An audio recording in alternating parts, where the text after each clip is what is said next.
when I got started, I bought small self-storage facilities. So like, 10,000 square foot self-storage facilities.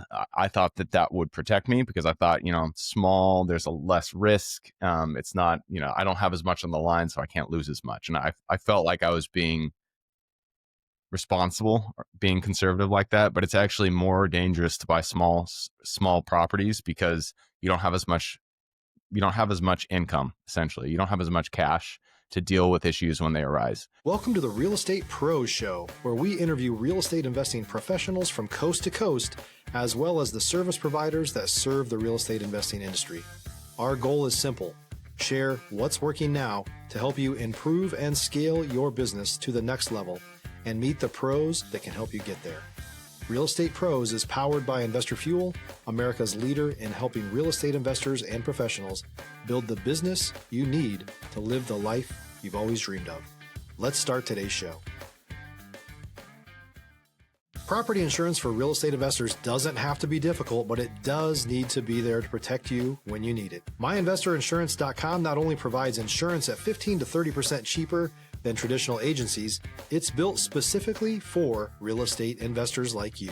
You can set up an account in about 2 minutes, get quotes on properties, turn on and turn off insurance for your fix and flip or rental properties in around 2 minutes without having to talk to anyone directly, all through our portal. There's no better way or faster way to make sure you've got the coverage you need to protect you, and no more lengthy policies either. Once you're set up, you're billed monthly and prorated by the day for however long your policy is active. It's powered by MSI, the third largest independent MGA, with 1.5 million customers and more than $1 billion in cumulative premiums written.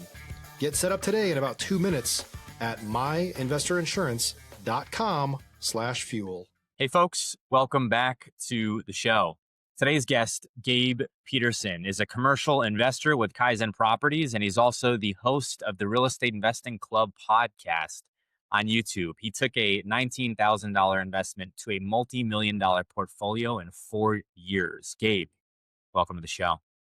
Dylan, thanks for having me on. Should be a blast. It's great to connect and great to have you on here. You've been involved in podcasting. You've been involved in, of course, commercial investing. Which came first, the podcast or the investing? Oh, the investing. Yeah, for sure. The podcast I just started, it was COVID. And before that, I was doing, all the meetups that everybody was doing, going to in-person meetups. And then COVID hit and I was like, well, I still want to network. I still want to talk with other investors. But I couldn't. And so I started a podcast and I ended up loving it. And so I just kept doing it. And here we are 600 episodes later and still doing it. It is kind of a huge hack, right? Like I realize this as I've hosted more and more episodes. So much network building is being done through me meeting guests on the show. Yeah. And I never realized that this would be a tool for networking. But to your point, like COVID disrupted everything. It was probably a great time to get started. Yeah, I always suggest when I'm talking to investors, I always suggest that if they have the inclination to start a podcast, do it, because there's so many benefits that come. And it's not directly ties to money, but it's like ancillary to it, and it kind of brings along other benefits that you don't necessarily think about before the podcast. Like before the podcast, I'd be reaching out to sellers, commercial investors.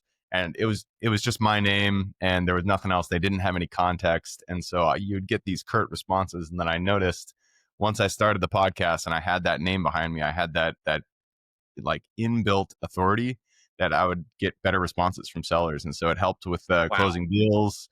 It helped with raising capital. I got to meet a lot of great guests, 600 guests. And they all have different perspectives and different educations in real estate. And so got to learn a lot. And yeah, I always suggest people, if you feel like you would enjoy podcasting, do it. It's a great time and there's a lot of benefits to it.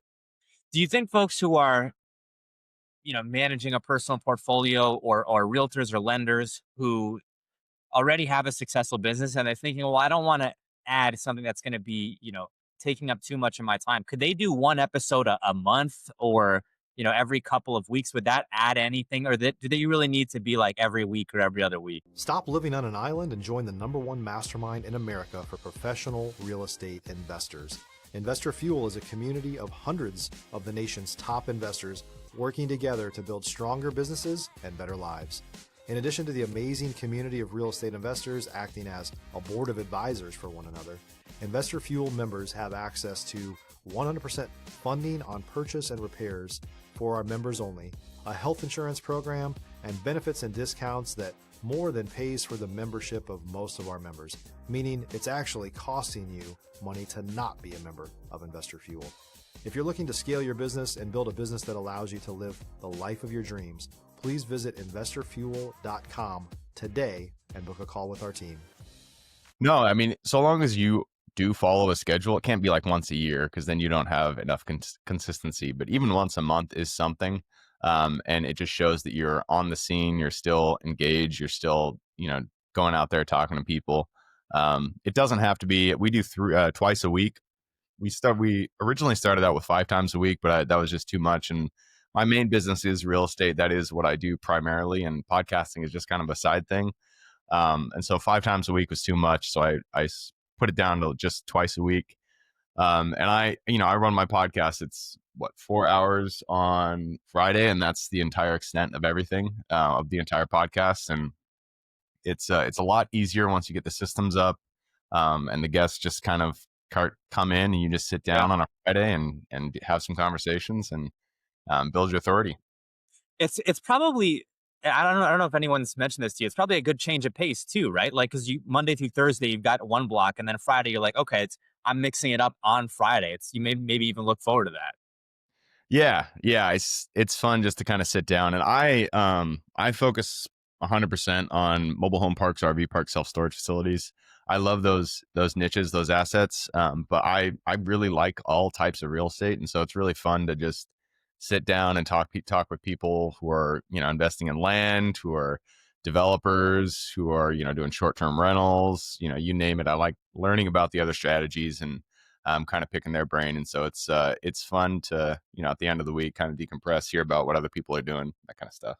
I want to ask you about RV parks and mobile home parks. I've noticed as a trend, they're not making any, or I don't, not aware of them making any more mobile home parks. But when I was living in Texas, I saw RV parks going up all over the place. So why is it that there's RV parks going up, but we're not seeing mobile home parks going up?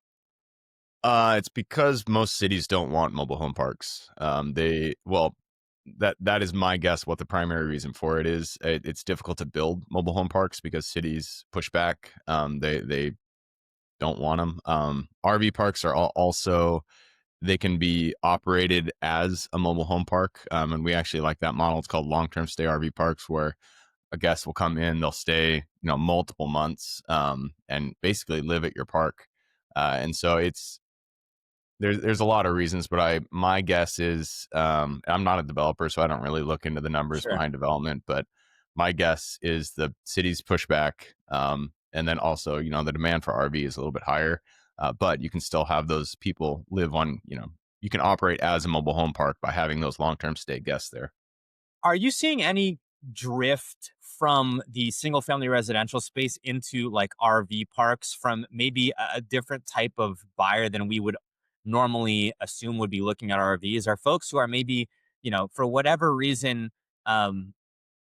either not able to or have a bad maybe taste in their mouth from the experience in looking at single family, now looking at some of these other asset classes in your experience? You mean in terms of guests, like tenants? Or are Yeah, you the like talking about long-term investors? RV as well as mobile home park. Yeah, For RV, I feel like the the tenants fall into 3 buckets, kind of. It's people who are doing temporary work, so they're working on the oil rig.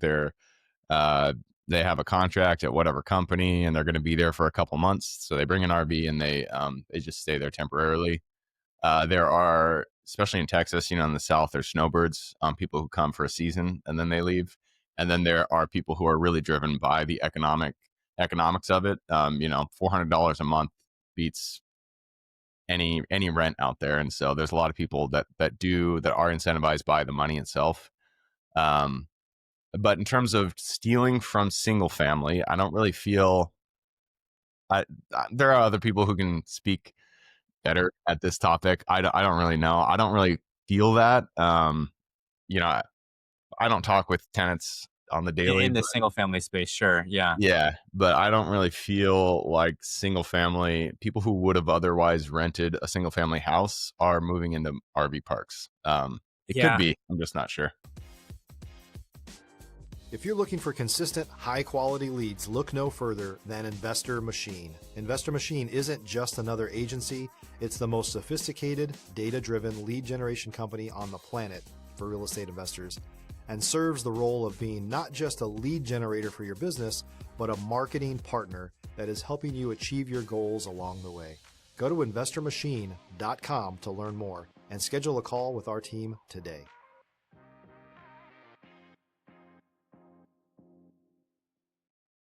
I'm originally from northern New Jersey, so when I think of real estate as a whole across the country, I have the perspective as a Texas realtor, but then I also have the perspective as someone who grew up in northern New Jersey. And it feels like two totally different worlds Mm, because of the entry point of a very middle class home being totally different.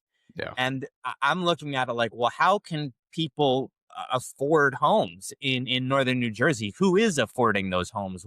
What's their avatar like? And then I look at it in Texas, and although it is more affordable, I still think that it is in many cases cost prohibitive.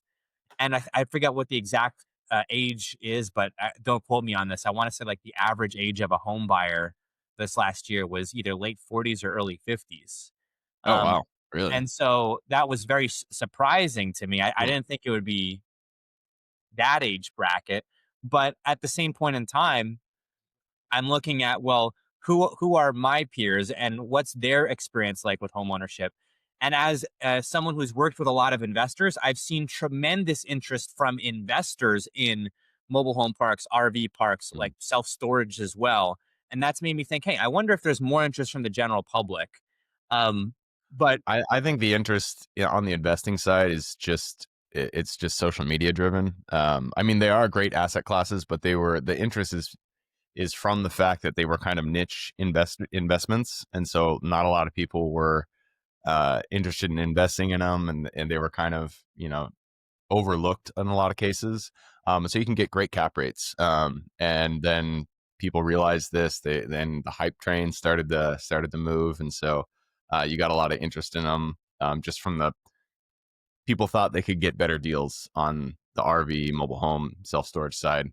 That's not the case. I mean, the cap rates are going to vary based on the asset, but now that everybody knows about RV parks, mobile home parks, self storage facilities, there is an equal amount. I mean, not 100% equal, but a comparatively equal amount of competition to buy all these assets. So, yeah, I mean, if people are getting into investing, I would just focus on the asset class that you resonate the most with, yeah, and just focus on it because you can't. It's all real estate, but you do need to learn each asset class, and you got to get good at it.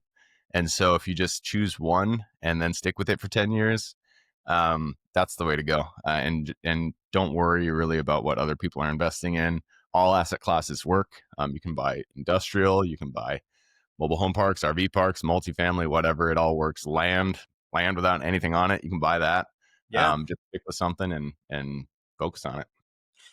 In the RV park space, I understand that there's different grades of RV parks. You got some like super ultra luxe, almost like a resort Yeah. style RV. I haven't seen one of those. I would like to.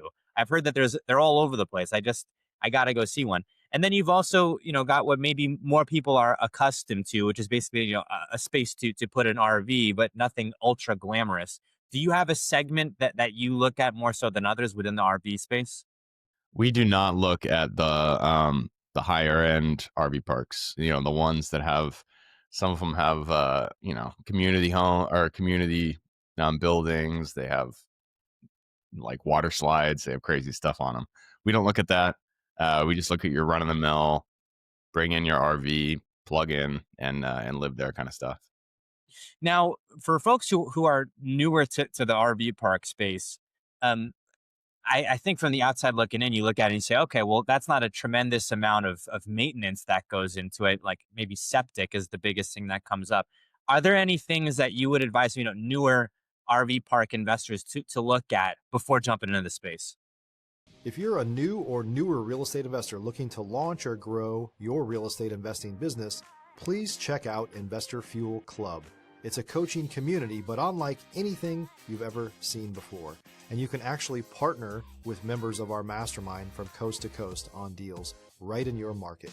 There's no better opportunity to build a consistent business than to literally partner with pros to help you avoid costly mistakes, avoid the need for capital to do deals, and help you eliminate your fears as you're starting your business. Learn more about Investor Fuel Club at investorfuel.com/club. Septic is a big one.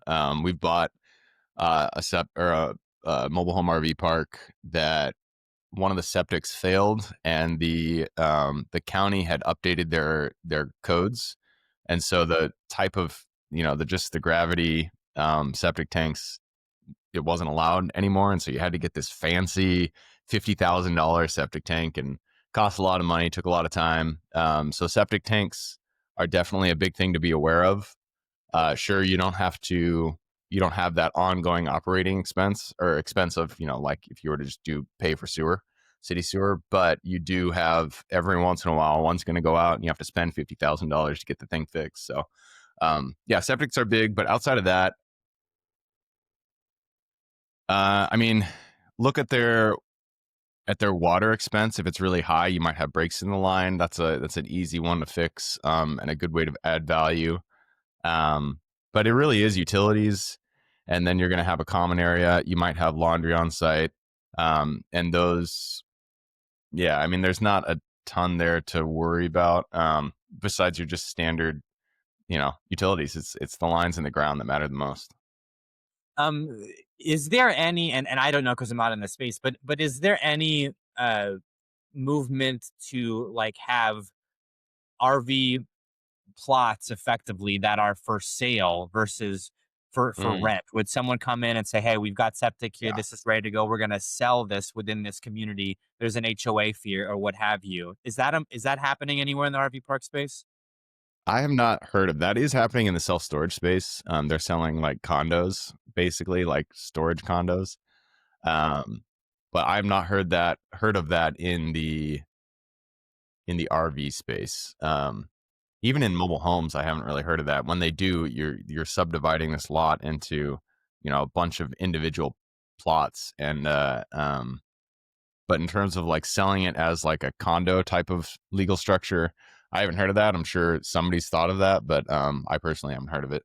Yeah, I had an investor on the show who does he's in a niche where he's a realtor for automotive enthusiasts. So he'll sell like homes with extra garage space. Mm. And he told me that there are garage condos which people are purchasing to like house their cars or an automotive business. And I was thinking, while he was explaining this to me, it didn't occur to me that this is for purchase, because I'm thinking the whole time it's got to be for rent. But they're building these condos for sale, which it is very unique. Yeah. I don't know why you would want to do that. But yeah, hey, if it works, it works. Hey, right? That's the niche that he's in. Yeah. You mentioned a couple different segments that you're involved in. Do you have any advice for folks, when they're just getting started? Should they be looking at, hey, I'm just going to stick to mobile home. Hey, I'm just going to look at RV, self-storage, for instance. Or is there some level of similarity between these three areas? Let's call it like less tenant based, service orders and that type of thing, where you could look at three of these, segments and have maybe some spread in your concentration of the deals that you're reviewing.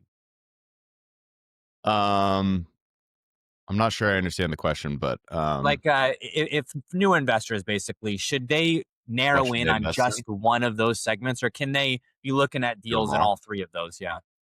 I mean, you can look at a deal's a deal. So if you find a deal, just buy it. But if you're trying to be a little bit more thoughtful about how you're approaching real estate, stick with one asset class, because like I said, they are all real estate, but they all function differently. And so you need to, if you really want to get the best return and the best deals in any different asset class, then you need to focus in there. Because like if you choose self-storage, then you're going to be calling self-storage brokers. You're going to be understanding, you're going to know all the systems that work with self-storage. You're going to figure out other ways to make revenue with self-storage, like, U-Haul locations, selling insurance, selling locks, that kind of stuff. You're going to figure out the different systems that work with self-storage. And so there's a lot of benefits to just focusing in on that one asset class. If I were talking to new investors, one, just choose one asset, focus on it, but also don't buy small anything. When I got started, I bought small self-storage facilities. So like, 10,000 square foot self-storage facilities. I thought that would protect me, because I thought, small, there's a less risk. It's not, I don't have as much on the line, so I can't lose as much. And I felt like I was being responsible, being conservative like that, but it's actually more dangerous to buy small properties, because you don't have as much income. Essentially, you don't have as much cash to deal with issues when they arise. So if you have a 30,000, 50,000, 100,000 square foot facility, if you have an issue that happens, a door gets broken into, your gate fails for whatever reason, you have the income, the monthly income that you can use to make repairs. But if that same thing happens for a facility that makes maybe $2,000 a month, then your profit for a long time is eaten up by just that one issue that arises. So if I were to go back to myself, when I was just started investing, I would tell him, don't look at small deals. Small deals are not, unless you can find a bunch of small deals in one area and you can get that, economies of scale. That works, but don't just buy one-off small deals. It doesn't work, and there's more risk than you think, just because you don't have as much income coming in. Yeah, the economy of scale can hurt you if you're too small and something comes up, right? You don't have that cash flow there. Gabe, we are coming up on time here. Where can our audience go to reach out to you, or any new projects that you've got coming up? How can folks get in contact with you? The best way is just go to the podcast. It's therealestateinvestingclub.com. Like I said, we have guests on from all different areas. We've had guys that flip farms. We have multifamily guys, land guys, you name it, we have them on. That's the best place to go, therealestateinvestingclub.com. Gabe, thank you so much for your time. Thanks for coming on today. Thank you, Dylan. Thanks for joining us for today's show. You can learn more about the amazing benefits of the Investor Fuel Mastermind community, including surrounding yourself with hundreds of other rock stars, 100% financing on your deals, and members-only discounts from vendors you're likely already using that, as a member of Investor Fuel, will save you more than the cost of your membership. Visit investorfuel.com to learn more. You can also check out the show's notes for access to free resources, how to get access to world-class lead generation, and even how to work with me directly one-on-one. Don't forget to subscribe so you never miss another episode. See you on the next show.